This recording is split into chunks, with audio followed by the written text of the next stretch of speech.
السلام علیکم نور تکبیر کے پیارے دوستوں، کیا آپ جانتے ہیں کہ اسلامی سال کا پہلا مہینہ کون سا ہے؟ اور کیا آپ کو پتا ہے کہ یہ مہینہ کیوں اتنا خاص ہے؟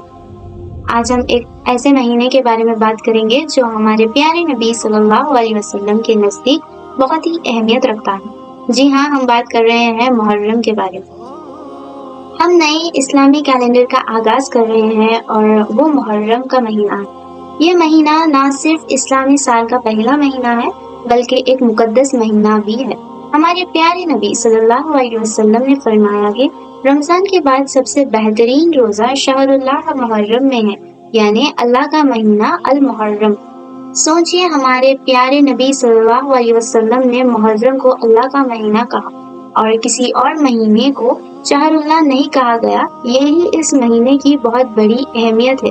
یہ 4 مقدس مہینوں میں سے ایک ہے اور صحابہ کہتے ہیں کہ یہ چاروں میں سب سے مقدس ہے۔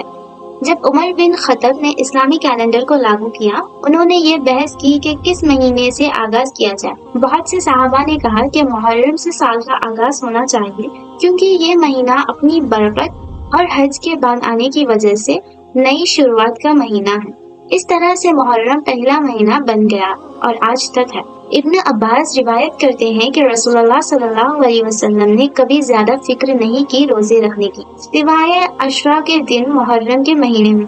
عشرہ کا مطلب ہوتا ہے 10، اور یہ روزہ پہلے فرض تھا رمضان سے بھی پہلے۔ جب اللہ نے رمضان کو فرض کیا تو پھر محرم کا روزہ مستحب ہو گیا۔ ہمارے پیارے نبی صلی اللہ علیہ وسلم نے فرمایا کہ عشرہ کا روزہ گزارے ہوئے سال کے گناہوں کی معافی کا ذریعہ ہے۔ اس دن موسیٰ علیہ السلام کو فرعون سے نجات ملی تھی اور نوح علیہ السلام کی کشتی جڑی پر اتر گئی تھی۔ یہ دن پہلے بھی مبارک تھا اور ہمارے پیارے نبی صلی اللہ علیہ وسلم نے دیکھا کہ یہود بھی اس دن روزہ رکھتے ہیں۔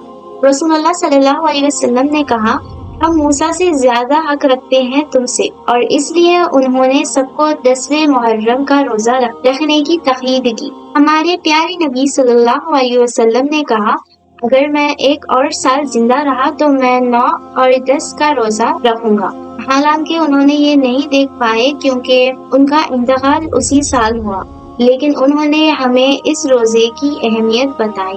اگر آپ 9 اور 10 کا روزہ رکھ سکتے ہیں تو بہترین، یا پھر 10 یا 11 کا بھی رکھ سکتے ہیں، لیکن اگر یہ نہیں کر سکتے تو کم از کم 10 کا ضرور روزہ رکھیں۔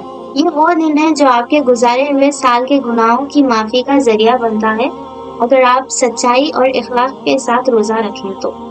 یہ دن ایک اور تاریخی واقعہ بھی یاد دلاتا ہے، اور وہ ہے حسین رضی اللہ عنہ کا قتل۔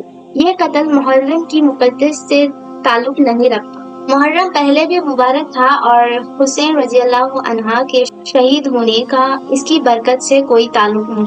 عشرہ کا دن اس واقعہ سے پہلے بھی مقدس تھا۔ ہم مسلمان 10 محرم کو ماتم کا دن نہیں مانتے بلکہ اللہ کی عبادت کا دن مانتے ہیں۔ یہ عبادت کا دن ہے جس دن ہم اللہ کا زیادہ خیال کرتے ہیں اور اپنی عبادت اور روزہ رکھنے کے عمل سے اللہ کے قریب آتے ہیں۔ تو دوستوں، آئیں اس مبارک مہینے کو بہترین طریقے سے گزاریں۔ 10 محرم کا روزہ ضرور رکھیں، اگر ممکن ہو تو 9 اور 10 یا پھر 10 یا 11 کا روزہ رکھیں۔ اس مہینے میں زیادہ نیک عمل کریں، زیادہ روزہ رکھیں، زیادہ صدقہ دیں۔ اللہ سبحانہ و تعالی ہمیں اس مہینے کی برکت سے نوازے، آمین۔ اگر آپ کو یہ ویڈیو پسند آئی تو لائک کریں، شیئر کریں اور ہمارے چینل نور تکبیر کو سبسکرائب کریں۔ اللہ حافظ۔